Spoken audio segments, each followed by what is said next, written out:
I will monitor the chat as well, but better if you just ask verbally, I think. Sorry, I just had a question about the regularization of when you talk about overfitting when you're using machine learning. It's the graph for training versus testing. I think I'm just misinterpreting it. But when you were saying that when you increase lambda to a certain point, it starts, well, decreasing, it kind of doesn't work as well. But when I was looking at the graph, I thought that the two lines between training and testing were getting closer together. So I think I'm therefore a bit confused by the graph and what it's representing. So, okay. I think you're referring to this graph. Let me see.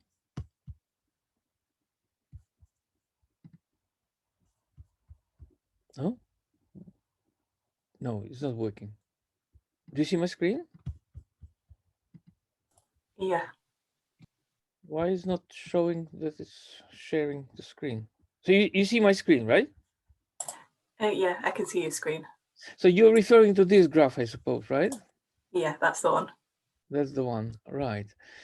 So what it shows that, so very small values of lambda, you actually may get the error very small. This is your question, right? But when you run the test, it could be a disaster. So when lambda is very small and very large as well. So when lambda is very small, you may actually approach the function as is it shown here in this case. When you have overfitting, you may approach the function very, very carefully, go through all the points, but the fitting coefficients, which are called omegas here, become extremely large because you have to create huge fluctuations, oscillations of the fitting curve to go through all the points. Yeah, so this is a kind of a typical overfitting problem, and this regularization term is meant to somehow damp these oscillations. So we do not try to find the omegas which would take our curve directly through the points. We allow some error at each point, but such that our function would on average go through all of them. Yeah. So you would be looking for lambda somewhere here in this region, okay, where the Plato is. I was actually planning, if there is interest, I was planning to go a little bit in more detail into this. So for example, derive you this prediction distribution, which is a Gaussian. Is there interest in doing so? Anybody? Is there any interest in going slightly more detail into this machine learning stuff? I mean, I would be interested, but I don't know if anyone else is relevant to other people. Yeah. So let's see if there are more questions, right? So, and then just we can do the oh right, I forgot to connect it.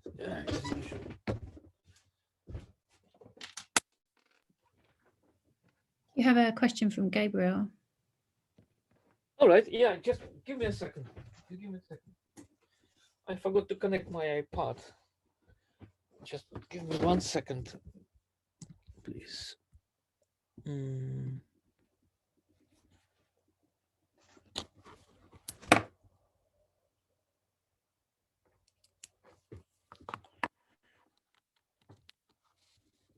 Yeah, please go on with your question, Gabriel.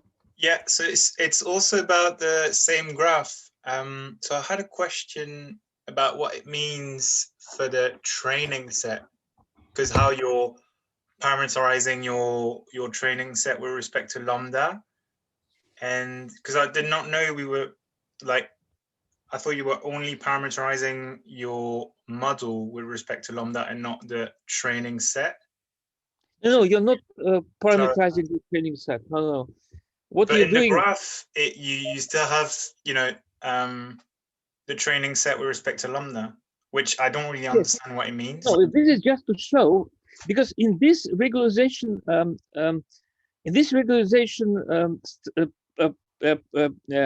how would you call it, proposal, you choose lambda arbitrarily, and what is done here, we can have a look at this maybe in more detail if there is an interest. So what is done here, let's choose a lambda, yeah, because if we don't choose lambda, so if lambda is 0, look at these graphs again.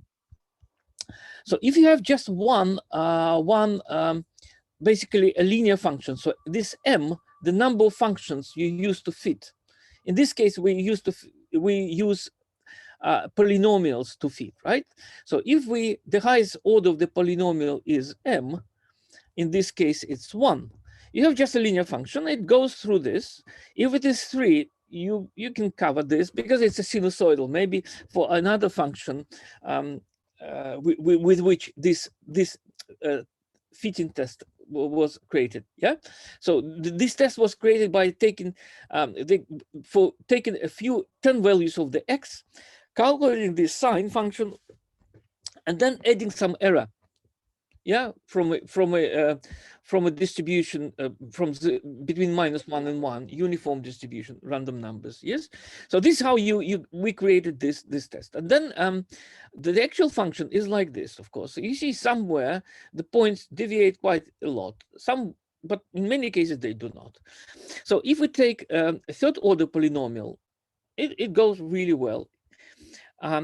If we, however, take 9 order polynomial, that means that we have exactly 10 coefficients to fit, yes, because it starts from 0.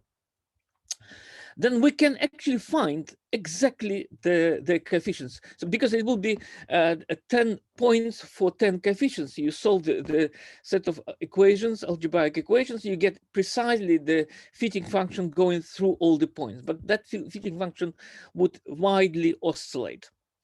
However, if the number of points is much larger, which is similar to this case, we have very little number of polynomials, of fitting coefficients, but many more points. And you can see that in this case, we have only 10 fitting coefficients, right? But the number of points is very large. It is possible to have a good fit. So the lesson from this little experiment, and I can give you a book where this is described in more detail. But the lesson from this experiment is that here you have overfitting. It is not good to find a function which goes directly through points, because if you have some other points, that would be a disaster. So imagine instead of these 10 points which we used for this training set, we would try to find a value of our fitting function at some another point, say between these two. Between these two, we will have a value somewhere here, which is actually not bad. But what about this point here? So between these 2 points, we will get a value somewhere here. It will be a disaster. If you look here, that would also be a very bad fit. And the same problem is here. Yeah. But if we use many points in the training set, that's okay. So in order to overcome this difficulty of overfitting, what we can do, we can suppress these values of omega being large. If you look, I think I have a table with these values somewhere. So if you look at the actual values of omega, which were obtained for that particular fit, they go into thousands and 10,000s, many orders of magnitude large. They're very large. Some of the coefficients, depending on the actual set, you can play with that. You can actually write a little code which would do this. This is a least square method, apparently.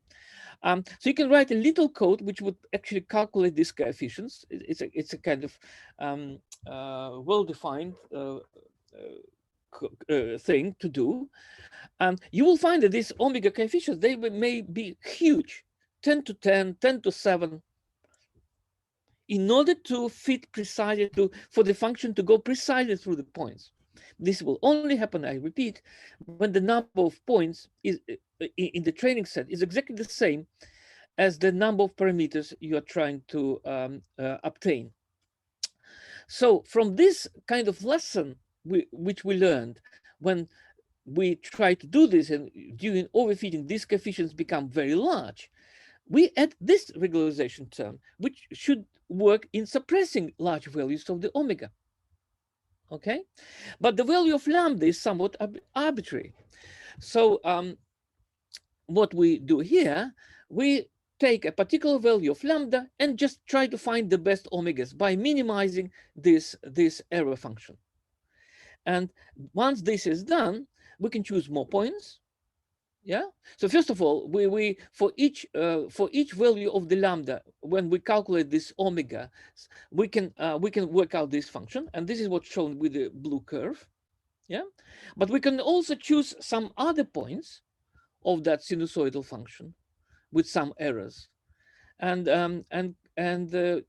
now use that value of omega which we obtained to calculate the error function. And you can see that if the lambda is too small or too large, then the fit is not really good. But there are some values of lambda which are kind of reasonable. Yeah, somewhere here in the middle. Okay, so this is the idea of this regularization, but this machine learning is related to this in the way I try to explain here, but it is not. But this method is not used because this method is explicit. In machine learning, we use a Bayesian approach, which is probabilistic. Yeah, so we don't simply say I fit a function and then what is the value of the function f of x for the variable x, so for a particular value of x. We don't do this. We actually derive a distribution given that particular value of x. What is this distribution of this function to be at that value of x? And then we draw from that distribution a value at random. Or you can take an average value, but then give the bounds from that distribution. So the whole idea is to derive a distribution. So given a particular training set, we obtain a number of quantities with which we would be able to, number of probability distributions, with which we will be able to predict with certain probability the interval of values of our function.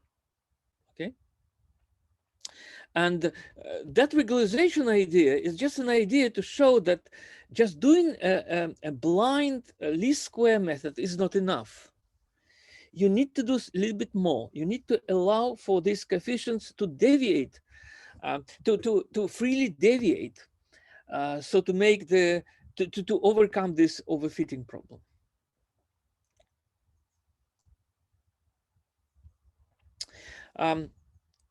So let's, have I answered your question, do you think? Yeah. Yeah. I'm still a little bit unclear about the blue curve. So the red curve I see, but then the blue curve, well, you can calculate that blue curve yourself. So take a particular value of lambda, minimize this square polynomial with respect to the omega coefficients. You will obtain values of these omega coefficients, right? Then for each value of lambda, then you will be able to calculate this expression for the given omega you just obtained. Then you take another value of lambda, you do the same.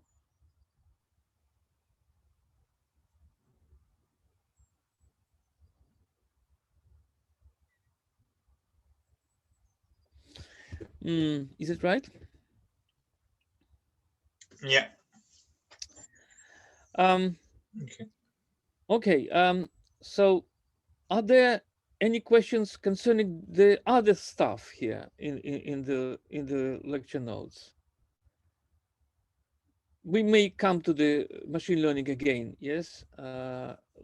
If there are no more questions, guys, do you have any questions about, for instance, this frozen phoneme method? Is it? I mean, I had questions, but I mean, I don't want to like monopolize the No. Please do monopolize. Yes. If you have questions, yes, go on. So basically, it's about using supercells. So from the video, so if we just take that that square cell, when you take a supercell, then your reduced cell in the Brillouin zone, so will give you 3 extra points to the gamma point, right? Yes. But from what I understood before is that as you take a larger and larger supercell, you have access to more and more K points. But from that example, if for instance, like I take like a 4x4 supercell, then so we'll get like a smaller square, but then we still have access to just 3 more K points. And so it feels like you then have to, translate it throughout the cell or something like that. No. Get more points. You misunderstood the point. Right. Okay. Let me go through this again. Yeah. Yeah. That is the key. So that point is the key. So if you take, so look at this derivation. Maybe we'll start from this. Look at this derivation. This derivation, if you follow this up, tells you that these coefficients, which you can obtain by simply displacing atoms of your cell, just forget about whether the cell is primitive or extended. Yeah, you will get only these quantities because this is what you have. But however, if you want to yes, and if you now compare with the full expression for the dynamical matrix, this expression is the same as this one here, only for k equals 0. So what is the lesson we learn from here? Whatever unit cell would take, that unit cell would have a corresponding Brillouin zone in the reciprocal space. Therefore, for that unit cell, we would only be able to work out elements of the dynamical matrix for k equals 0. Now you may ask me, yes, and therefore, if you take a primitive cell, you can only access exactly, but only the gamma point. How can we access other k points? So here's the trick. If you take a supercell, so in this case, we take is 4 times bigger, right? So 2 by 2. In that supercell, now we have more atoms. The Brillouin zone becomes 4 times smaller. So this shaded with the lines, this is my Brillouin zone. The pink one is the Brillouin zone, original Brillouin zone associated with the primitive cell, this little parallelepiped, okay? But this is what happens. When you have an extended cell, in this case, 4 k points, namely this one, and this one, they fold into the gamma point associated with the small Brillouin zone.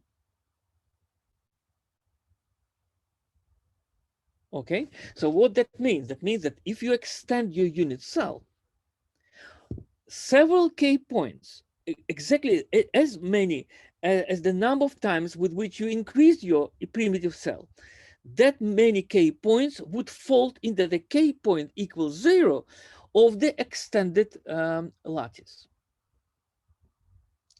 That is why when you use a supercell, you have access to these k points. This is explicitly shown here, because if you now make an extension, so this capital N index corresponds to the large translations. A little n index corresponds to the small translations. There will be a finite number of these small translations, exactly that number to which your extended cell is larger than the primitive one. So in this case of a 4-fold extension, this n would have just 4 lattice vectors, which are 0 lattice vector, translation by this amount, and translation along the diagonal. There will be only 4 so-called internal translations, which are not reproduced in the translations with the extended cell. With extended cell, you don't have access to this half translation. You have only the full translation, like this, or like this, or like this. You see my cursor? Yeah. Hello? Yeah? But you don't have access to this. So these little translations, these internal translations, from the point of view of extended cell, correspond to the basis. It's like your extended cell consists of many atoms inside. Yeah, but these are actual translations of our lattice, because the actual symmetry corresponds to the primitive lattice vector, primitive unit cell, right? So if you now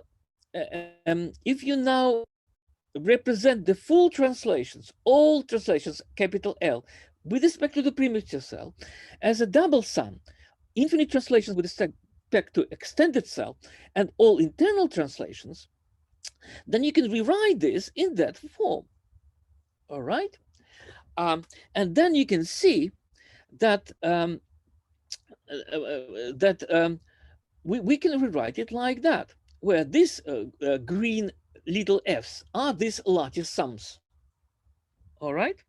On the other hand, if we just allow a few, say, a single degree of freedom in our extended cell to shift, in this case, I have chosen an atom from the 0 cell, which is this little parallelepiped here, atom type S1, and I shifted in direction alpha 1. Then from the total energy, you can work out that there will be forces acting on all atoms of my extended cell. Of course, there is no need to go beyond this extended cell, because the forces will be periodically repeated. But inside your extended cell, there will be some different forces. And the coefficients would be like this. But there is no way you can get these coefficients equal to these ones unless this k is equal to 0. But this k is defined here with respect to the extended cell. All right. So we have access to these coefficients, actually, provided that our k points are 0 k points for the extended cell, corresponding to the extended cell. The question arises, what are these k points? So these k points must satisfy this equation, where n are large translations. It's easy to see that this will be k points which fold into the gamma point of the reduced Brillouin zone. That is shown here. Yeah. Okay. So when you run your simulations, for frozen form simulations for the extended cell, without knowing it, you have access to many more vibrations associated with these particular k points, which fold into the gamma point in the reduced zone, Brillouin zone. Of course, it is not clear which ones, right? It is possible actually to work this out by using translational symmetry and group theory. It is possible to actually say, once you shift all degrees of freedom of your primitive cell like this and work out these forces and got this matrix, which particular translations after you worked out all the eigenvectors and eigenvalues they would correspond to. Yeah, but this will be all k points which fold into the gamma point of the reduced Brillouin zone.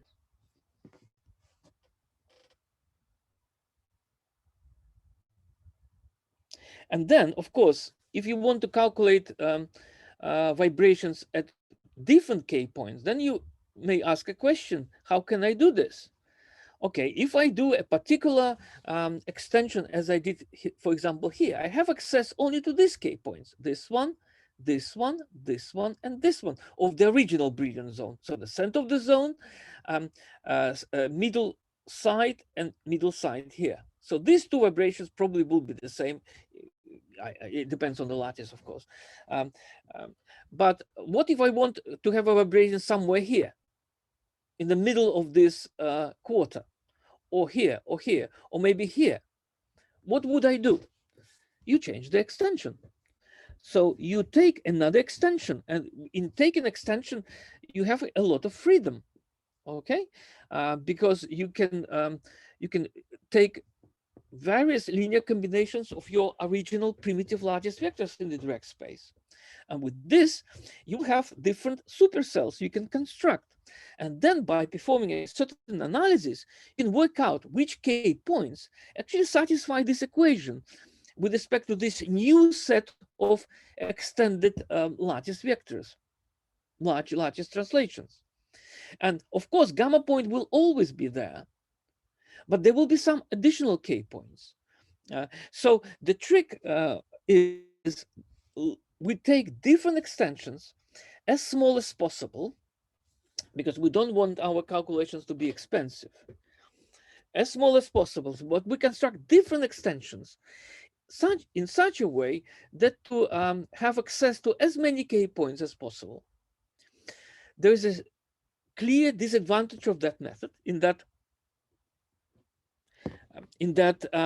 if you want k points very close to the gamma point or close to the any reciprocal largest vector in the reciprocal space, you need very large extensions, which you can't afford. So there's a limit to this method, but basically this is what it is. With Tether, for instance, with my code and also with some other tools available, you can choose a supercell such that particular k points will be reproduced. Okay, and for these k points, you can actually work out the dynamical matrix. So the full dynamical matrix like this, for these k points, you can work this out. And you would know which k points they correspond to, your solutions, and therefore that matrix. So you can build up a strategy in which you would construct a set of different supercells of as small size as possible, that you would get access to particular k points. All right. Or if you want, you can construct a big cell, then you will have access to many k points. But in doing so, there will be some k points which are symmetry related, and therefore vibrational frequencies there will be the same. So you can play with this by constructing various cells so that avoid calculating to perform unnecessary calculations. Do you think you understand better now, or? So yeah, so I get I get how you can combine different supercells to have access to different k points because they land on the so the gamma points of the reduced Brillouin zone land on different k points of the original Brillouin zone. But my question is more about how, because usually you take larger and larger supercells and perform fundamental calculations on that, and then see if it's converged with respect to the supercell size. And from converge what are you converging? So, like for instance, like Fernon dispersion, and right. seeing if your supercell choice is right. And from what because you said like when you increase the supercell size, you get access to more and more k points. Yes. But with the drawing you've done on the square, if for instance you take a 4x4 supercell, there will be 16 points you have access to of the original Brillouin zone. But I can't really visualize it, because like for me, like I'd see just another smaller square and you get just 4 k points. Oh, but this is the point. You see, you will have just a very small square. Yeah. But that equation will be satisfied by many k points. Okay, so not just the edges of the square, basically. Not the edge. No. Will be in the middle. It will be some points here. As in this example, this point here is in the middle in the center of this original Brillouin zone. Oh yeah. No, I know. But like these are the edges of the reduced Brillouin zone, right? Yes.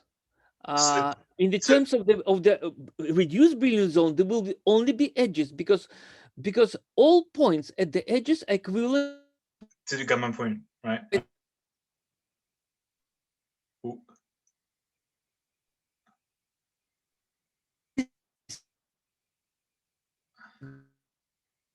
These are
You muted.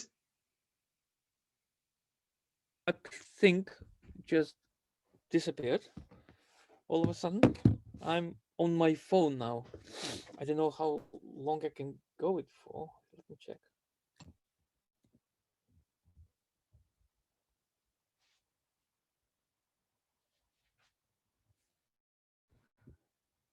So what I was saying, yeah, so there will be some basically lost everything. Huh? I think we lost you when you started answering the question. Yes, let me share the screen first. Yeah, so you will have all these points not necessarily be on the edges of the original brilliant zone. They will be on the edges of the small brilliant zone, right? But as long these as edges of the small brilliant zone will be inside the original one. Yeah. But then, so when we say, if we have just 4 edges, then whatever smaller reduced brilliant zone we take, we always get 4 points, right? No. Oh yes, yes, of course there will be 4 points. But okay, let me draw. I think you're missing something. I can't. Let me quickly draw. Can you see my iPad screen? Yeah. Can you see this screen? Yes. Yeah. So yeah. So this is my original brilliant zone. All right. Now let's make 4x4 extension of the direct space, in the direct space, right? So my brilliant zone would become 16 times smaller. Now it will be this one. Okay. So which, now we ask a question, which points would fall into this point? This one, this one, this one, this one, this one, this one, this one, this one, this one, this one, this, all of them. There must be 16 of them. Okay, so then we don't just have access to the little one, so we're able to. You have to we're translating it over the all of you the have original 16K points of the original brilliant zone using the lattice vectors. Yes. Right? Yes. Okay. Yeah. That's how you have this many K points reproduced. You see. Okay, so then you're kind of translating it over the original one to get. Okay. I see. Yeah, cool. And the freedom you get with this, because you can choose your extension the way you like to choose it, right? As your because in extension you have specify a matrix of 9 elements, yeah, to write an extension. So your 3 vectors A1, A2, A3 would become new large translations. So these are all vectors, and with this you get a brilliant zone. So the brilliant zone of these ones is given by small vectors, and brilliant zone of these ones is given by big vectors. And these big vectors will be smaller than these ones. Yeah.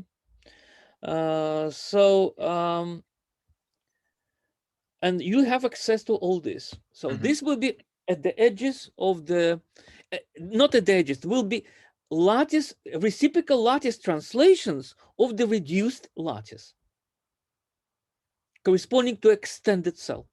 Yeah, because all these are lattice translations in the reciprocal space. Yeah. All of it. Yeah.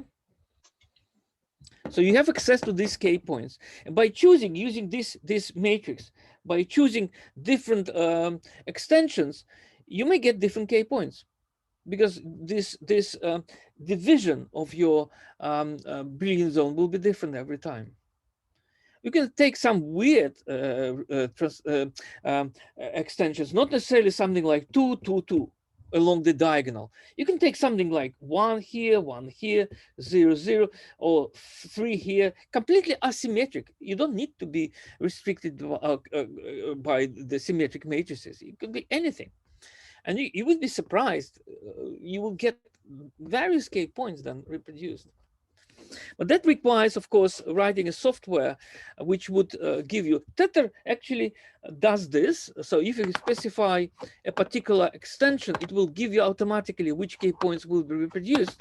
It also creates input files for the frozen phoneme method to run, say, VASP or CP2K or Siesta. And then after you run Tether again, after all the DFT calculations are finished, you run Tether again, and Tether will tell you precisely to which K points of that bunch these eigenvectors and eigenvalues correspond to. There is also an inverse problem. What is an extension I would like to take, the smallest one, such that I would be able to reproduce a particular K point? There's an option in Tether as well to answer that question. There's no option of more general kind of nature. If I want to reproduce, say, n K points, what is the smallest cell I should take to have access to all of them? I haven't done this. It can be done, but I believe this way the calculation would be more expensive, because you will have to take very large extension, and probably it would be more efficient to take a bunch of different extensions, but each of them would be small, to have access to all these K points. But in principle, that is also possible. Yeah.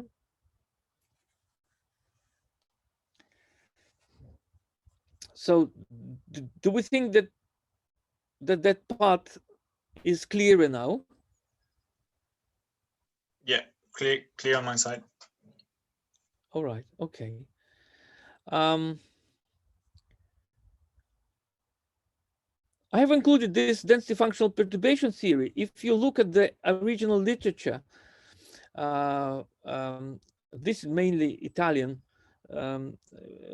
researchers, you will not find this. So this is kind of my go on this, but it shows the idea of this method. So when you apply it specifically for a periodic system, and this was the original idea for that, because as I said before, you don't have access to vibrations at K points which are close to the boundaries of the Brilliant zone. The extensions you need to have for this case would be unaffordable, very large. This method works with a primitive cell, but it involves self-consistency. And the idea of that self-consistency is explained here. So I don't know if that video on that part was clear enough. Just asking if somebody would have a question on this. No?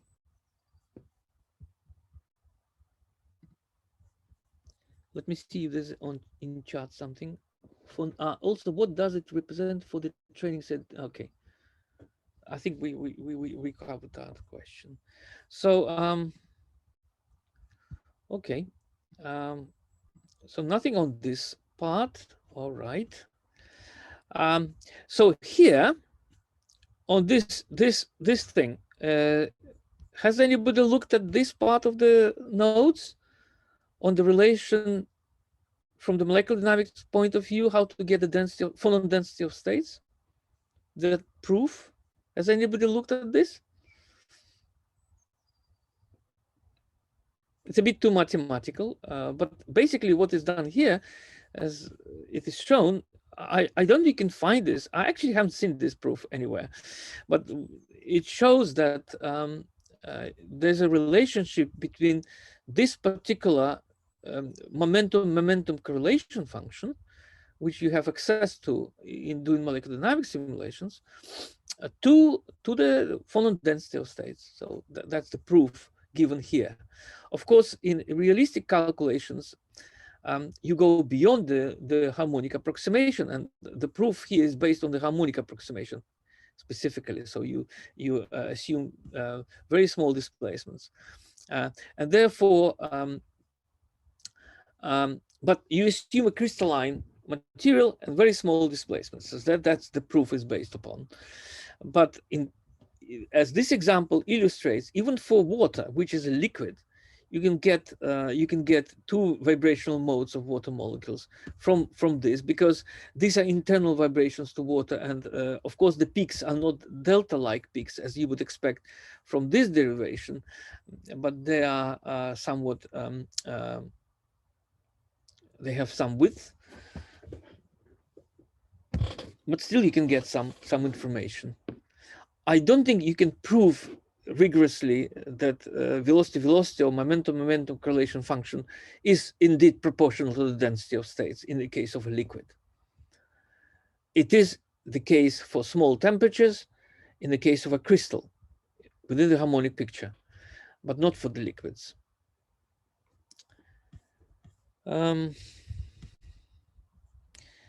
Any questions about quasi-harmonic approximation?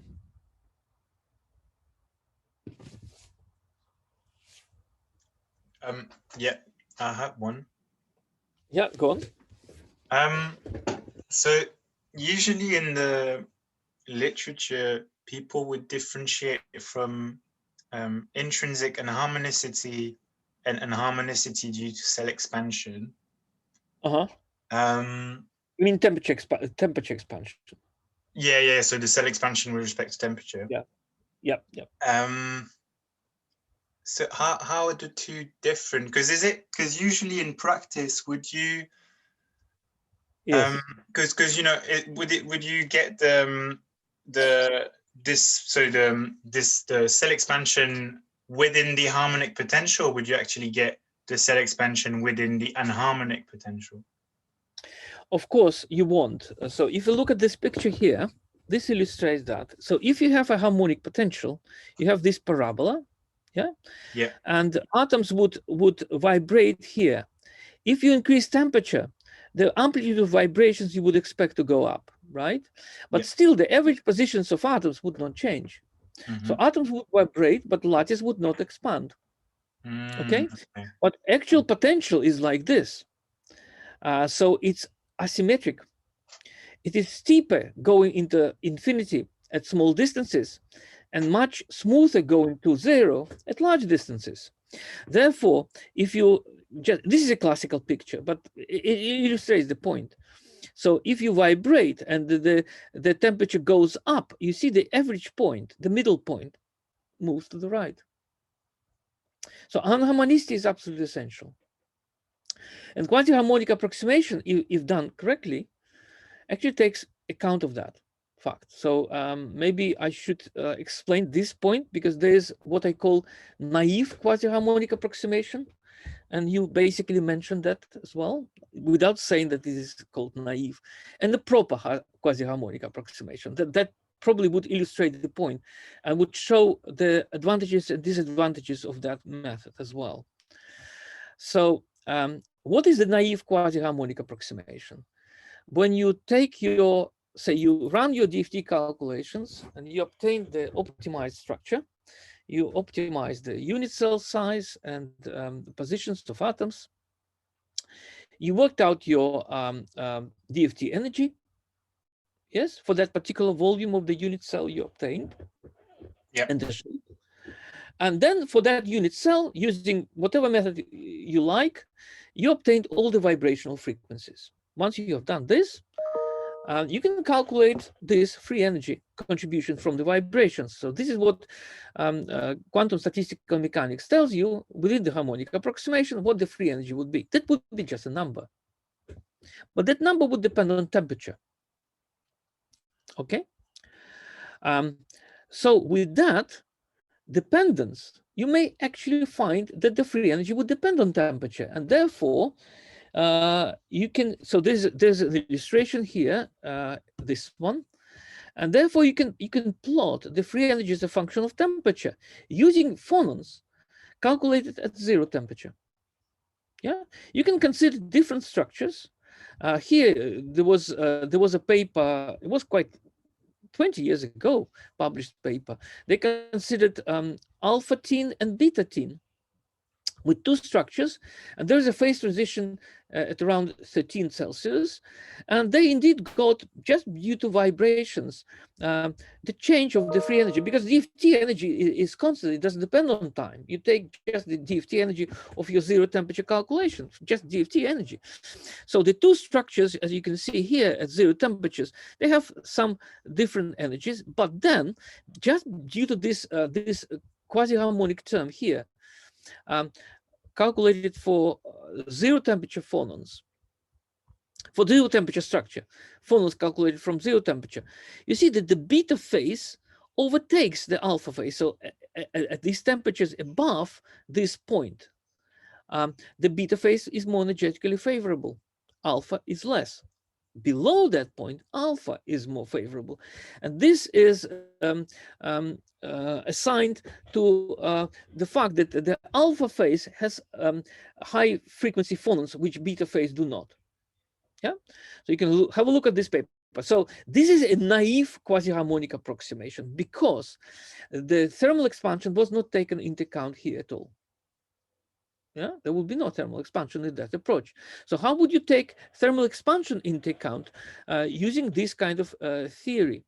You have to assume that you have a different cell at different temperatures. So you need to find that cell. So one way of doing that, for instance, is this. You take so let's assume that we have a cubic crystal. In the case of a cubic crystal, FCC, BCC, or simple cubic, when you say which crystal you have, which particular Bravais lattice you have, there's only one parameter you need to specify, the lattice constant. Yeah. So you take a particular lattice constant of your FCC structure, for instance, and for that lattice constant, you can calculate, you can determine where atoms are by fixing the unit cell and minimizing atomic positions, as you normally do in DFT calculations. And then for that particular lattice constant, you would calculate all the vibrational frequencies. Then you plug them in here, yeah, and you would have then the free energy of your system is given by the DFT energy, and the vibrational energy calculated for that particular lattice constant. Then you take another lattice constant and assume that atoms oscillate around their positions in this another lattice constant, in another volume of the unit cell. And again, you would have to relax your atoms, so there will be a different DFT energy, and you will have to calculate phonons again for this new lattice constant. And so you will have a new contribution here. So by doing so, and it is easy to do in the cubic cell because you have just one parameter. So if you know that at 0 temperature, say your lattice constant, say 3 angstroms, you would expect that higher temperatures would go up. So maybe you can look up for experimental results. Maybe it will go up by 10%. So you will have to take a few points between 3 angstroms, say 3 point whatever. 3, yeah, and for each of those you would calculate that free energy. You will get free energy as a function of temperature, and that free energy would make a minimum sum for particular down, but the temperature here is a parameter. So if you now plot this free energy curve you get for as a function of temperature, for a given temperature as a function of your lattice constant, that curve would have a minimum somewhere. This would give you a lattice constant, optimized lattice constant for that temperature. You change temperature. Again, you plot your free energy as a function of the volume we have for another temperature, another unit cell size. So this is a proper quasi-harmonic approximation. Yeah, it allows you to predict what the lattice would be if we allow for lattice extension. but it only considers not very high temperatures, because at each temperature you still use, for each volume you still use harmonic approximation to work out this expression for the free energy. But this can be extended. In fact, one can include anharmonicity as well and work out an additional contribution to this harmonic free energy term. This requires a bit more calculation, but in principle it is possible. So you can extend the quasi-harmonic approximation by including these anharmonicity terms. So this way you will go beyond the harmonic model. But the calculation would be exactly the same. For each value of the lattice constant, you will have to perform this calculation. And at the end, you will have free energy as a function of both volume and temperature.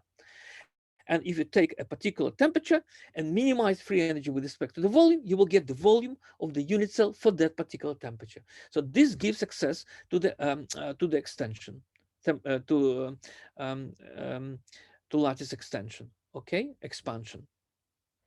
You can also consider a pressure as well, and use this expression for the pressure. If pressure is 0, this is what you do, dF over dV is equal to 0. For the given temperature. But if the pressure is constant, you basically consider minimum of the Gibbs free energy instead of the Helmholtz free energy F, and then you can determine the structure for the given pressure. All right. So you see there are two approaches.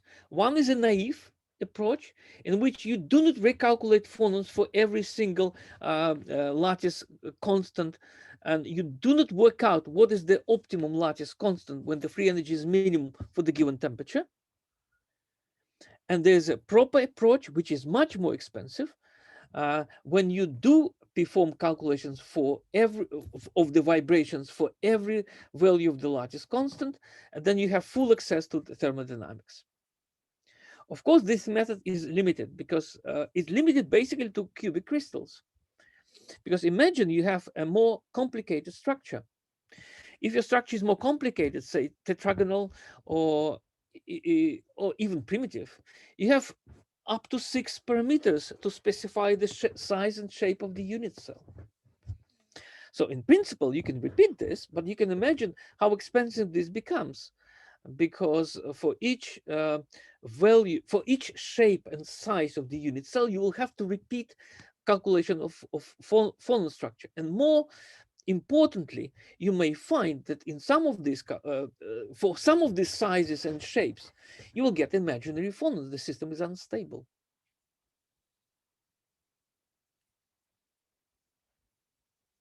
So that is why, so by the way, in this paper, they used a proper quasi-harmonic approximation, not the naive. They did recalculate phonons, and they were able to, so this is the paper, here, and were able to work out expansion coefficients and phonon structures for different temperatures. So please have a look if you're interested. Oh, what's it doing? But that's why Abrikosov and in his group, they proposed this other method, which they call time-dependent effective potential method, which doesn't have this deficiency of arriving at imaginary phonons, which this quasi-harmonic approximation method may face. Okay, is it clearer now? Yeah, so basically, if you then want to include an harmonicity in that, you have to include other terms in your partition function expression. Yes. But one point I forgot to mention: when you do these calculations for phonons for different values of the unit cell, of the lattice constant, you effectively take into account harmonic effects, because you're going along that curve, and within that curve, you actually sampling atomic displacements. Yeah. So you don't take into account all terms, but you effectively take into account some anharmonicity as well. That's why you have access to the thermal expansion. But if you want to perform a better calculation, say a calculation at higher temperatures, which would give you reasonable results for higher temperatures, you have to include anharmonicity terms explicitly in the Helmholtz free energy. Okay, yeah, and these are due to other effects from higher order terms, right? Yes, because this expression here was, where is it? This one was obtained in the harmonic approximation, when your total energy is expanded in atomic displacements and only quadratic terms are kept. If you keep third order or fourth order terms, then that it still can be worked out. I can find it somewhere. I have this, but the expression would be much more complicated. But you can still work this out. This would still, if I remember correctly, be expressed via frequencies, but you will have to have third order and fourth order derivatives of the total energy with respect to atomic positions available to you. And of course, in the case of the phonons, you have a square matrix. In the case of the third order terms, you will have a cube. Fourth order, you will have a four-dimensional kind of object, right? A tensor. Fourfold tensor, basically, you will have to calculate. There's a lot of terms to calculate. But it is possible. It is possible.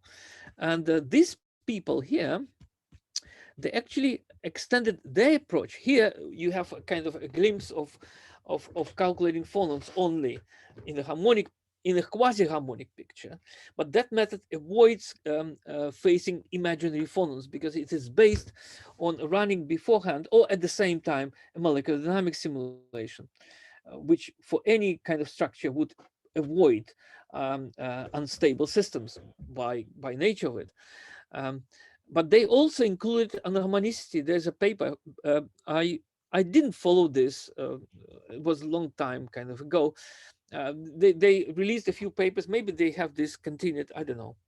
But in principle, you can do this.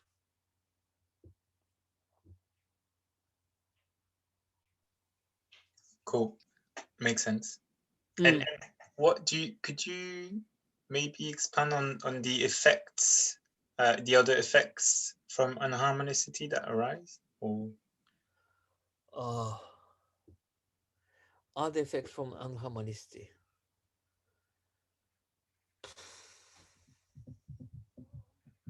Okay, lattice expansion. The free energy would so the even equilibrium structure would be affected, right?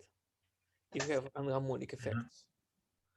So your shape and size of unit cell would depend on temperature slightly differently. I'm not sure what else to say to this.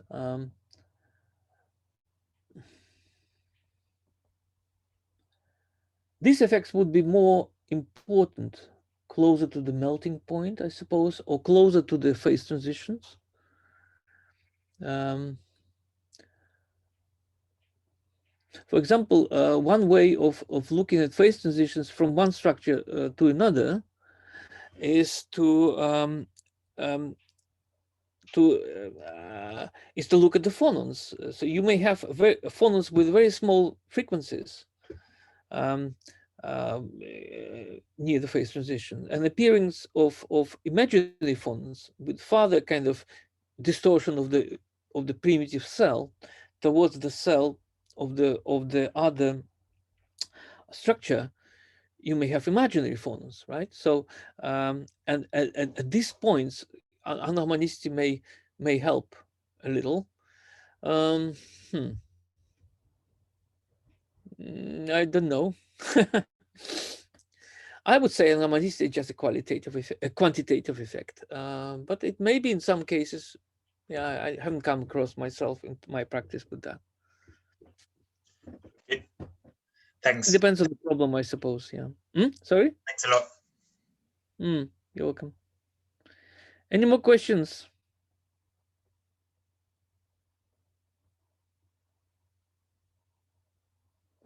Are there any questions on this calculation of rates? This is a rather rare material. You would not find in many places. I don't know if anybody appreciated that thing. But what is done here is basically three things. One is this is an illustration where vibrations are also used, right? So when you have when you consider, for example, when you do kinetic Monte Carlo simulations, you need to know the rates of transition of the system from between one from one minimum to another minimum on the potential energy surface. And for a one-dimensional system, you can easily get, so the derivation is here, that Arrhenius type expression, in which here you have the frequency of vibration in the minimum times an exponential term with the energy barrier to cross from the minimum over the saddle point, transition state, to the basin, to the product basin here somewhere. But what is interesting here is that you can also generalize this treatment for many dimensional system, which is a more practical case, and derive a valid expression for the transitions, for the transition rate given here in a very general scenario. And also you can then work out what is left here, these two integrals, in the numerator and denominator. In the case of the harmonic potential energy surface, when your potential energy surface at the reactance basing and near the saddle point are harmonic. So in other words, you expand your potential energy around the saddle point, around the minimum of the reactant basin, up to the quadratic terms in atomic displacements. Only in that case, this calculation can be performed explicitly. So it's all done here. It's a bit, maybe it's long, and maybe you don't have all the algebra here, but it's already a lot of equations. I was told that in my slides there are too many equations, right? But if somebody is interested, I can give you, I can just email me, I can send you the full derivation with all the algebra. But what you get so-called Vineyard formula, which shows that you have an exponent the barrier. So this difference of two potential energy surfaces is between the saddle point and the minimum of the reactant basing. So this is the barrier. But here, the prefactor in one-dimensional case was a frequency with which your system, your atom, whatever, oscillates here in this one-dimensional basin, reactant basin. In the multidimensional case, it's actually a ratio of all frequencies. In the numerator, you have all frequencies in the minimum of the reactant basing. In the denominator, you have all frequencies in the saddle point, apart from one. This prime here indicates that one frequency here is missing, because one frequency at the saddle point will be imaginary. So we miss this frequency. And if you imagine that all other degrees of, with respect to all other degrees of freedom, the frequencies are the same, and only one frequency changes from real to imaginary. If you take your system along your transition path, along the minimum energy path, from here across the saddle point into the product basing, so there will be 1 degree of freedom here. So the frequency associated with this degree of freedom changes from real to imaginary at that point. Then you would see that in this ratio, all other frequencies would cancel out approximately, and only one frequency in the numerator will be left, that one which is missing in the denominator, right? So, and you arrive roughly to this one-dimensional formula. So this Vineyard formula allows you to calculate the prefactor explicitly, but you need to perform very careful calculations in the minimum of the reactant basin and at the saddle point. And by saying very careful calculations, I'm not cheating, because if your relaxation is not sufficiently good at both points, there's a good chance you will get imaginary frequencies even in the minimum of the potential energy surface in the reactant basing. So you have to use tricks, symmetry, and on other things to ensure that all the perform high low error calculations to ensure that the frequencies are all real at the minimum, at the bottom of the reactant basin, and there is just exactly one imaginary frequency at the saddle point, and sometimes it is not easy to achieve. So Yeah, so there are methods to do this. Right. Okay. That's all I wanted to say about this. So is there any desire to go back to the machine learning and the regression methods?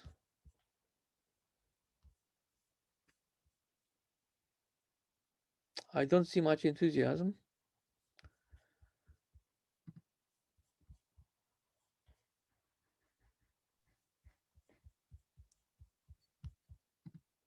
Yeah, I mean, personally, I'd be happy to, but I mean, that depends All on. right, okay, I don't mind. So let's have a look then at this. Where's my iPad? Is this iPad? Yes, I think it is. Yes. Can you see my screen of iPad? Yeah. Yeah. All right. Okay. So let's go on with that. That's the fun. So, Catherine, you were also interested, right? Yeah. Yeah. All right. Okay. At least two people interested. So I have prepared. So actually, I have for my course at King's a little kind of section on this. So I prepared a few things for you here. So I won't be able to derive everything right now, but I'll try to kind of give you some idea of this, at least as far as I understand myself. So suppose you're given some training set. So you have endpoints, capital endpoints, X and Y, yeah, which would correspond to some function. All right. Then let's choose some functions phi k, and we choose m of them. So m and n are not the same. So there are two different parameters. You remember you have overfitting when this m is very close to n, exactly equal to n, this is the worst case, right? So we choose these functions the way we want them to be. In my example on the slides, these were polynomials, powers of x, right? But you don't need to have just powers of x. You can choose whatever you want, sines, cosines, exponentials, whatever you like. So the set of functions you think would be best to use as a linear combination to fit your final function. And this will be our coefficients. So we can write this sum as a product of two vectors. So this is a dot product. So it's a vector row phi and a vector column theta. Yeah. Um, so um, so what we can show here, for instance, that if you construct the error function, which is okay, I'll write it explicitly first, but then I will have to use matrix notations because these are much easier to use. So what I'm doing, I'm constructing this square of this, but basically what by square I mean a dot product of this. Oh yeah, but this is not yet a vector, so this is okay. So we can use square, right? So this is my error function, okay, which I can write formally like this. So that is a little bit of overkill, but this actually found to be very useful. So y is the vector of all functions, of values of the function in the training set, and phi, capital phi here, is actually consists of this nk, I think, nk, yes. It's a rectangular matrix, and the elements of this rectangular matrix are these functions phi k function at the value of n. So this is specifically that. You can easily see if you open this up properly. This is the same as this one. So what we want to do, we can differentiate this error with respect to this theta coefficients and set it to 0. The calculation is not very difficult to do. And if you do this, you will get something like that.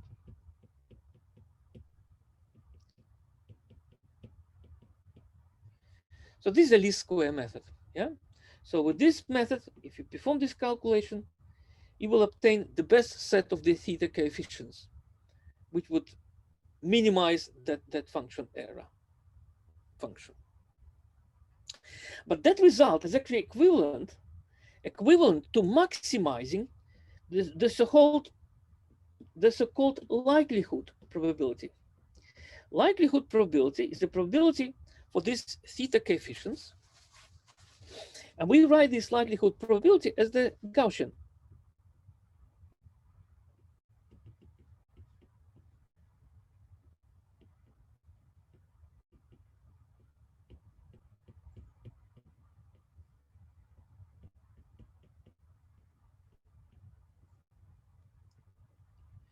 And I attempt to write here square, but this is a vector. So what I mean by square is actually a vector transposed times itself. Yeah, so this is what I call x square. Yeah, just to avoid writing this down twice. So this is a likelihood probability. So once again, y is the vector of all values of the function in the training set. Phi is constructed of elements of my functions which I use to expand my original function, right? So, oh, did I say that? Yes, I did. So these ones. And calculated at the points xn of my training set as well. So this is a probability. This is a multivariable Gaussian with respect to this theta vector. Yes? And it's easy to see that if you calculate the maximum of this distribution, you would get exactly the same value here for this theta. That was in the lecture notes as well. So what we can do, we can construct the minus logarithm of this likelihood distribution. So that minus logarithm would essentially be that expression here in the exponent. And we will ask for the minimum of that expression. And the minimum of that expression would give me theta exactly like these ones. So these two methods are equivalent. You can also find the best dispersion, sigma, by also minimizing the full expression for the, oh yeah, so here this, which I failed to write, but we need to write this here. Let's write it down, and logarithm sigma squared of 2 pi. So that's the full expression for the minus logarithm. So we can minimize this minus logarithm with respect to the thetas, in which case we get the same expression as this one. Or also we can minimize it with respect to the sigmas. And then for the sigma, we will get this expression here.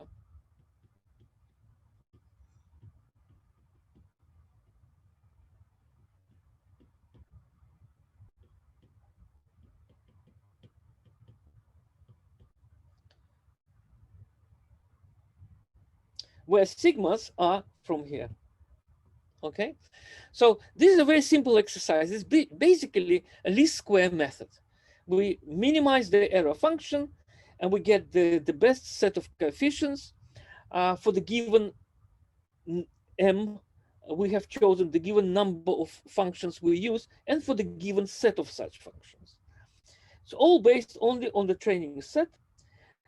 And but also another kind of way of looking at this is this corresponds to maximizing this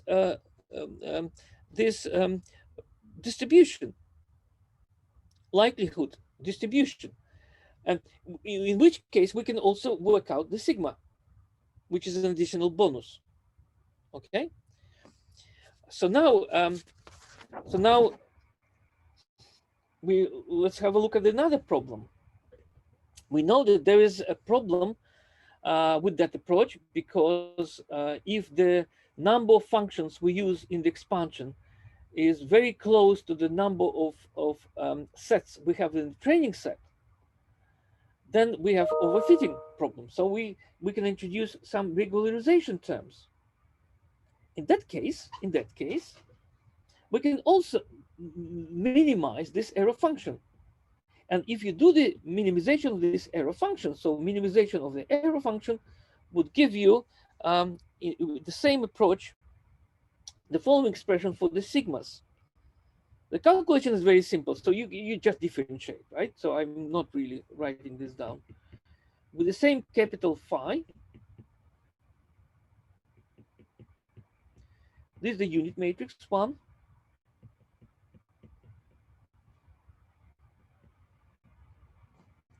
All right, so this is what you get because of the regularization. And again, you can construct another probability distribution, which is called posterior distribution, posterior, which is proportional to the likelihood distribution. So posterior distribution is also distribution with respect to this unknown expansion coefficients. And the prior distribution, this one. So likelihood distribution we had before. This is the likelihood distribution. Yeah. So what it has values of the function in the training set minus estimated values of these functions for the given values of theta. But the prior distribution would allow us to give some fluctuations, some ability to change the theta, because otherwise in the least square method, the thetas are determined explicitly. But this prior distribution would allow us to give some flexibility to them. And we will choose this prior distribution in a very simplistic form, a single Gaussian. So this prior distribution, I will choose as 1 over 2 pi s squared with some dispersion. And then x here of minus 1 over 2 sigma squared, theta squared. So you see, it's a very, very simple prior. We will consider a more general prior later on.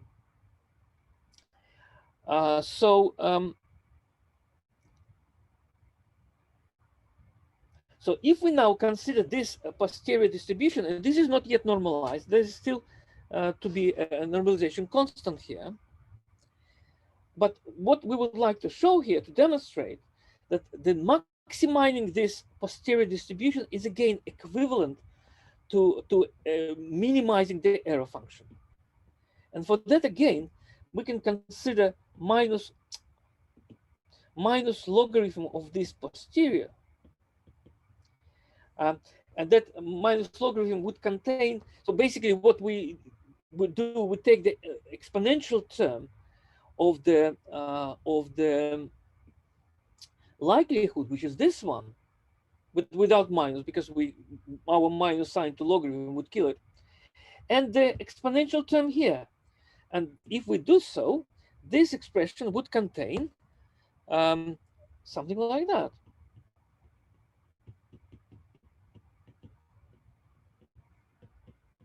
Or this s squared, theta squared.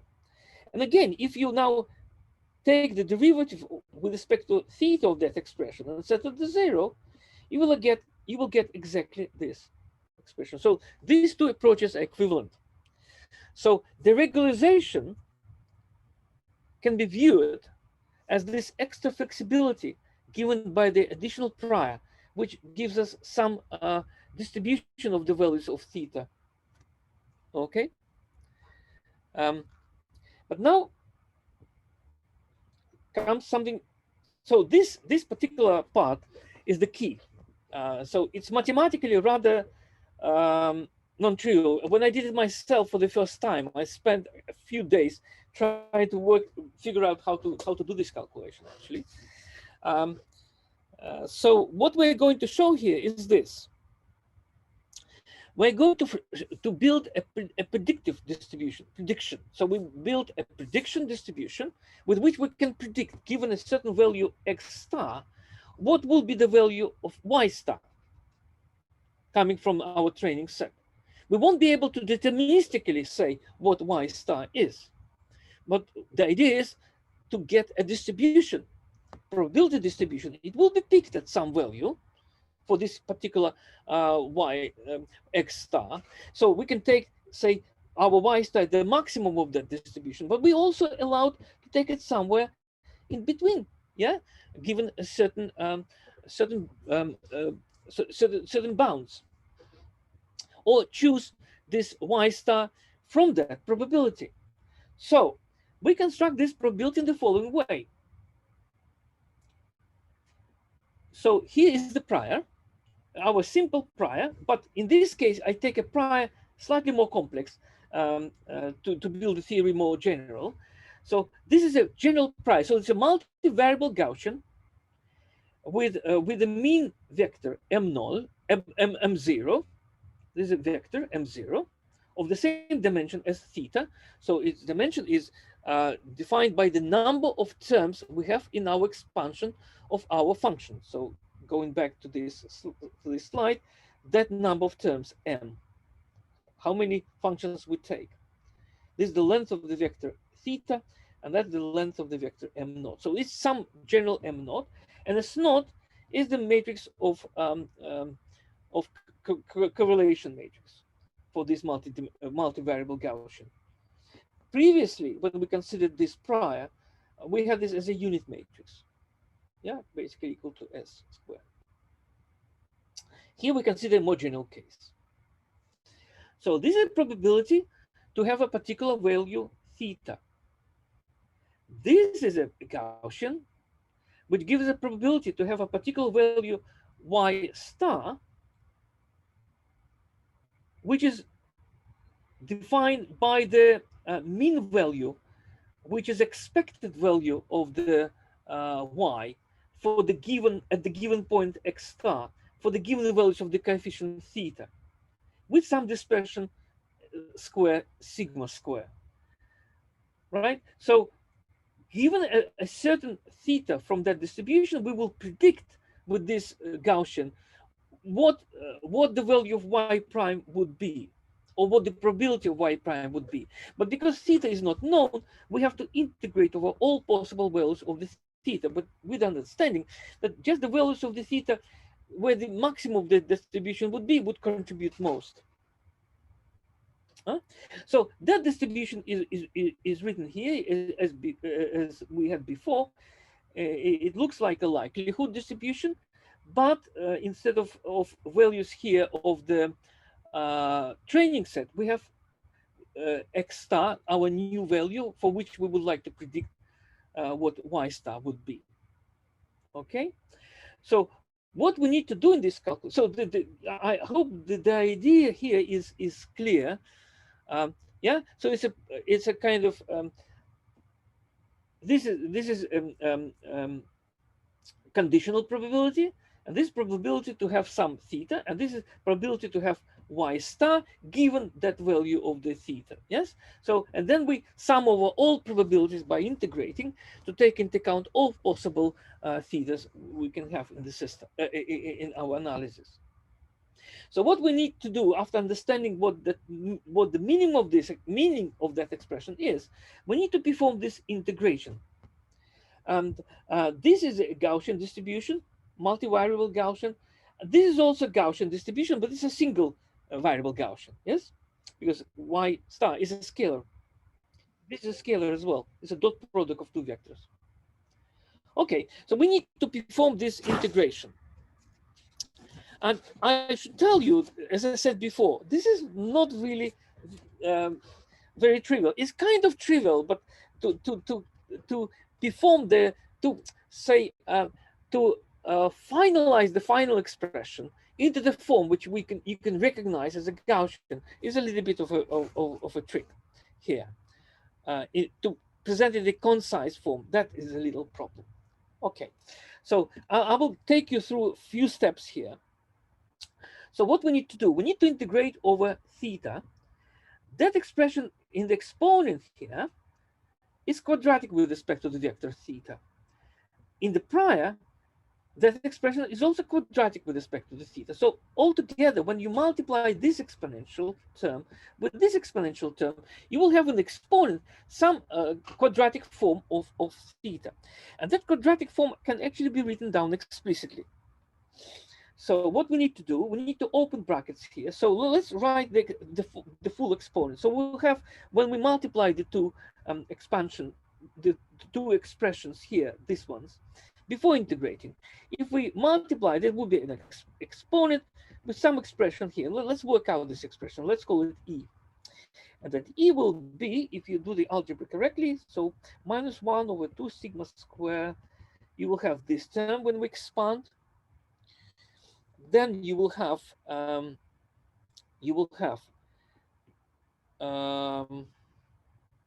actually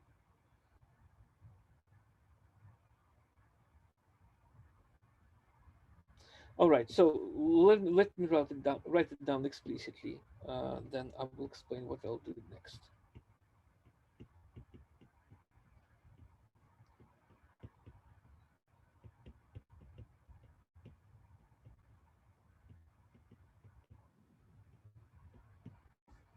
All right, so this is the expression. We have an exponent. Now we have to open the brackets, and as you can see, this will be a quadratic polynomial with respect to the y. So here y is this y star, and phi here is the phi calculated at x star. But I will not write star anymore. Yeah, so we assume that this is all star, y star and x star, just to save time. But first, in order to perform integration over theta here, we need to localize theta dependence in this expression. This will be then something like that. Plus here, there will be all the theta terms, which will be like this. Now I collected all terms together with respect to theta, plus there will be also, or rather minus, a minus 1/2 m naught t s naught minus 1 m naught. So all the terms where theta is are in the middle term here, with the omega, this omega, being s naught minus 1 plus 1 over sigma square phi t. It's a matrix. And this b is s naught minus 1. This calculation is very, very simple. You should be able to perform it.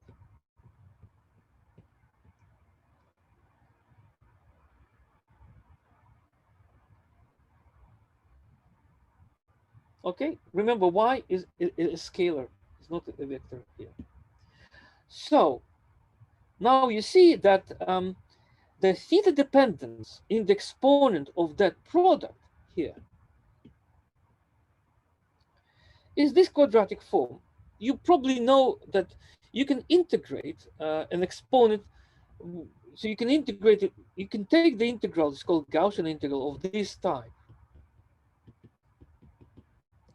between minus infinity plus infinity, by making this exponent to the full square. And this is what can be done here as well. One can replace theta with x plus d, where x would be a new variable, and d would be something I choose such.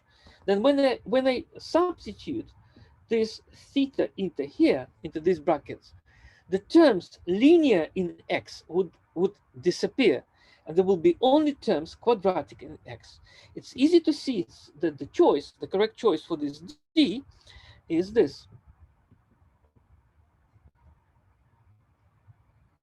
And if you do that, that square bracket becomes, after you perform all the calculation, becomes like this.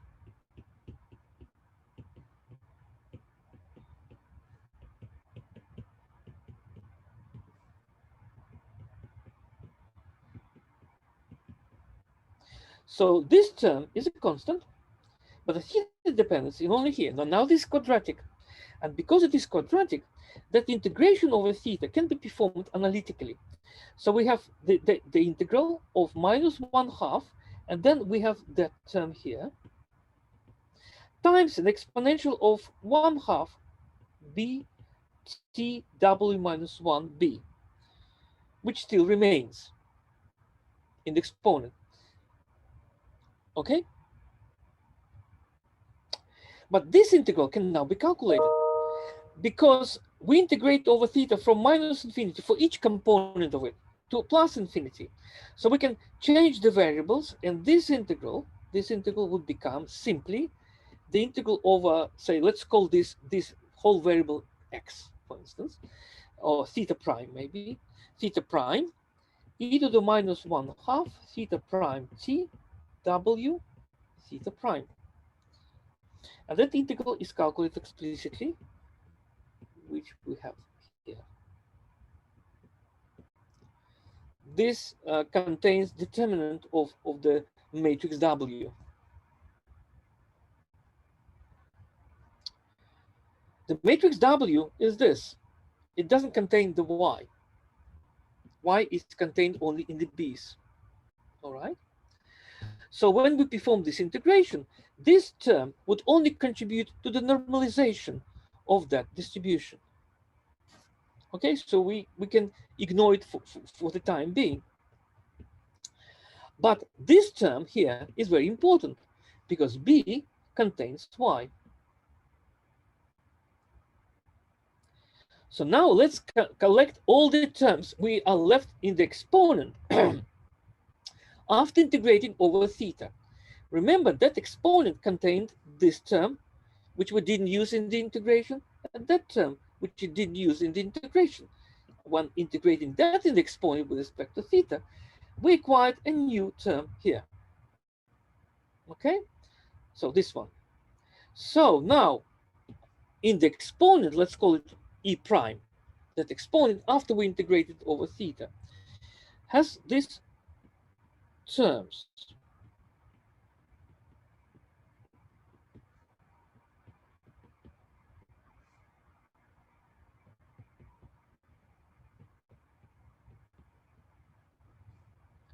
And now we should be able to substitute in here B, because B depends on Y, you remember?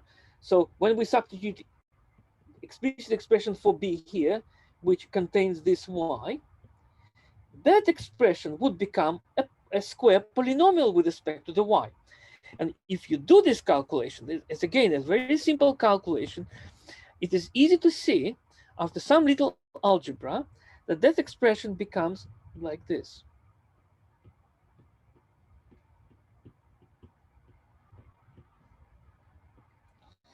So which means that the final distribution up to the normalization, this final distribution, actually with respect to the Y becomes an exponential, a Gaussian, because this is an exponential term we have.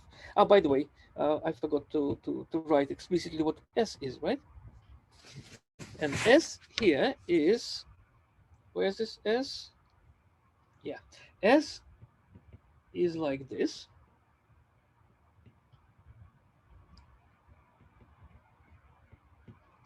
And phi is calculated at the point x star. Oh, star is at the bottom.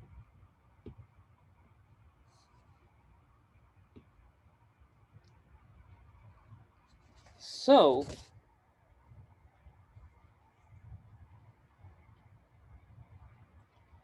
we have a Gaussian with a mean value vector given by this expression and with the square of dispersion given by that expression. And that result is exact. We only need to work out the normalization constant now. But let's have a look at that expression here. The prior distribution is normalized with respect to the theta. This is the Gaussian, which is normalized with respect to the Y. Let's integrate both sides of the left-hand side and the right-hand side with respect to the Y. Let's see what happens. If we integrate with respect to the Y, the right-hand side, that Gaussian is normalized, so that Gaussian will become 1. And the only part which is left is the integration of the prior with respect to the theta. So it also be 1. So that means that that expression, when integrated over Y star, must also be equal to 1. Okay? Therefore, the normalization here is just an ordinary normalization for the single Gaussian. So now we were able to write properly this prediction distribution. It would look like this. So the proper normalization for the Gaussian with that value of the S, exponent of -1/2s square y minus phi t m naught square. So here in this exercise, we didn't use any training. We have just chosen a prior distribution around some value m naught for the thetas, and with some dispersion matrix, and trying to predict what the distribution would be. And it appears to be a Gaussian of that form, with this mean and with this square dispersion. Now we can construct all these things together and build so-called posterior distribution. The posterior distribution is a product of a prior and the likelihood distributions. And then once we have this posterior, we will take our prediction to be built as the integral over theta of the posterior instead of this prior and this Gaussian here. Okay, so our next step is to work out what this posterior distribution would be when we multiply these two. Remember, we did this before. We constructed when we discussed regularization, we constructed the product of the prior distribution, but that time it was a very simple product. Let me remind you this. We constructed this posterior as a product of prior and likelihood, but prior distribution was very, very simple, just a simple Gaussian. Now we can perform this analysis in a more general way and construct this distribution as a product of likelihood and prior, with the prior being that general distribution we just considered before. Likelihood distribution, I wrote it here as well. This is the same as we had previously. But remember, the likelihood distribution now, this y, contains the training set, and phi contains points xn from the training set as well. Yeah, so this is a posterior distribution, the best distribution we may have given the training set for the expansion coefficients theta. What is required from us is just work out this product. It's easily found that because the both distributions are Gaussian exponentials, just Gaussians, we need to just combine these two exponentials into one and make it full square.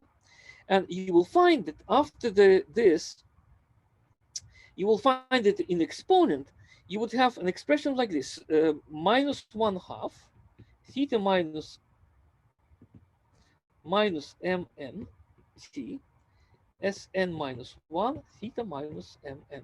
This is what you will get in exponent, where Sn, or rather not Sn minus Sn, actually minus, yes, is given by this.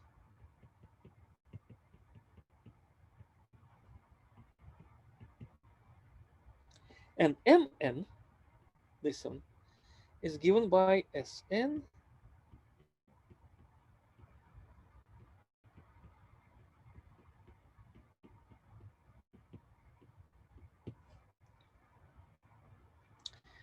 So what we're doing here is simply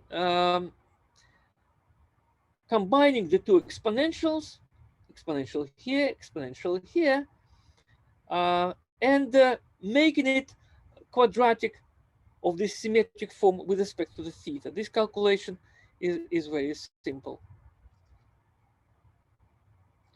That will be done up to a constant. So we create a complete square, right?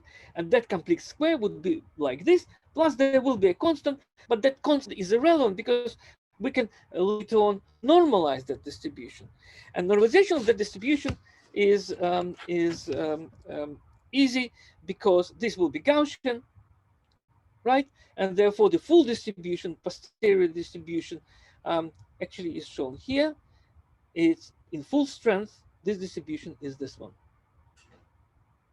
So it is already normalized, and you see it is a multivariable Gaussian with respect to the expansion coefficient theta. Now we can finally construct the full Bayesian prediction distribution by, as we did before in our previous example. Remember, we had here a Gaussian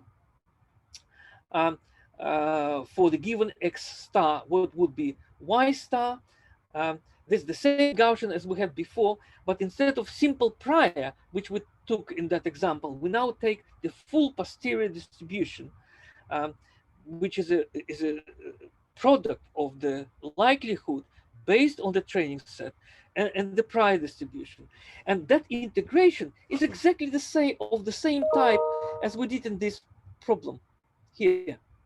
It's exactly of the same type, because this prior was that very complicated Gaussian, but now we have another rather complicated Gaussian for the prior, this one in the integral. So this one, posterior distribution. We just replace mn m naught in that formula we had before with mn and s naught with sn, and we'll get our final result. So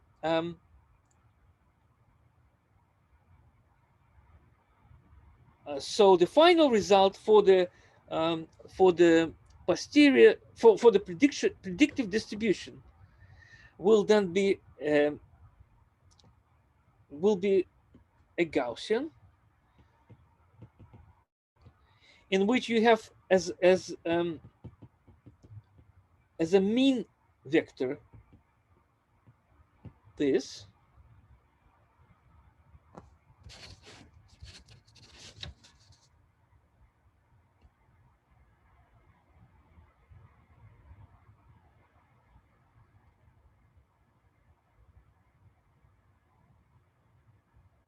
yes, that's correct, and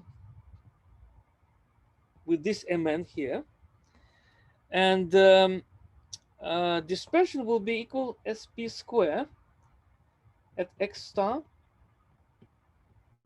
where this sp square is actually sigma square plus phi x star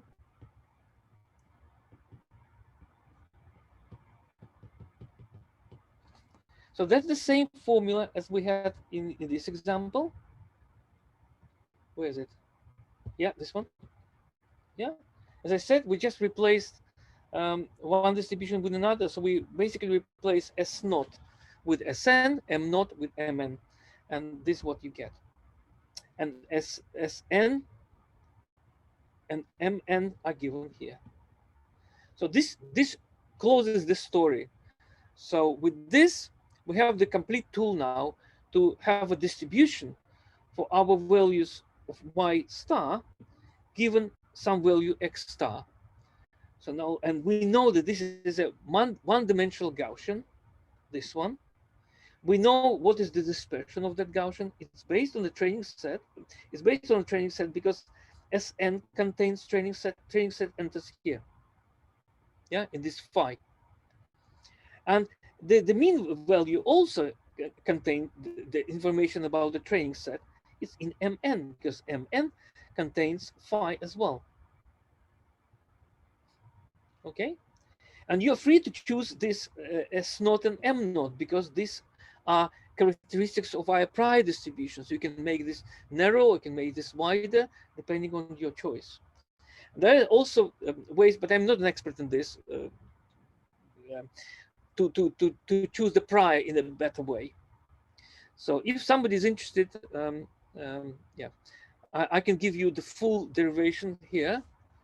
I have it for this. Okay, I hope that was useful.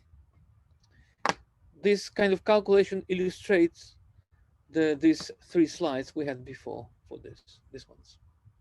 So I basically derived for you this formula, wrote it explicitly.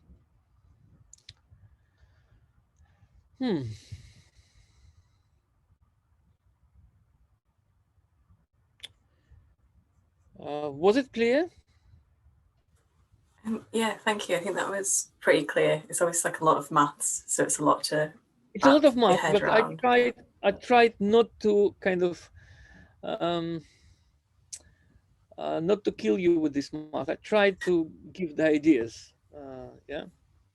But you know, I do think it's. Calculation. Yeah. Yeah. I think it always makes sense to perform these calculations yourselves. If we had an extra hour, I could go in detail, like on a blackboard. But yeah, we don't. All right. Are there any more questions?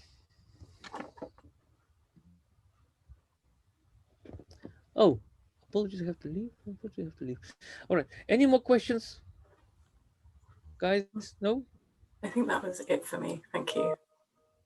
All right. Excellent. Thank you very much. And Karen, are you there? I think Karen might have left, but thank you very much for the tutorial and all the derivations. All right, you're welcome. Okay. Yeah, thank you. Let me know if you need notes. Yeah, sorry, somebody was saying something. Just thank you. Thank you for the really instructive All right, tutorial. you're welcome. We are welcome. Okay, bye-bye. Bye. Have a good day. Bye. Bye.